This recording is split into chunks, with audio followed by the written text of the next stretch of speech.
ورحمة الله وبركاته. أعوذ بالله من الشيطان الرجيم. بسم الله الرحمن الرحيم.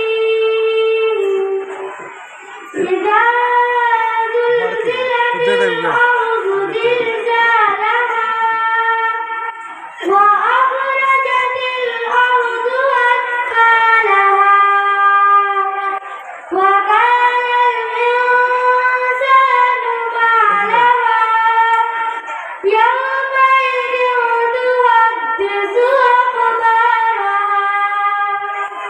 بأن ربك أوحى لها يومئذ يصدر الناس أشتاتا ليروا الله ما لهم ومن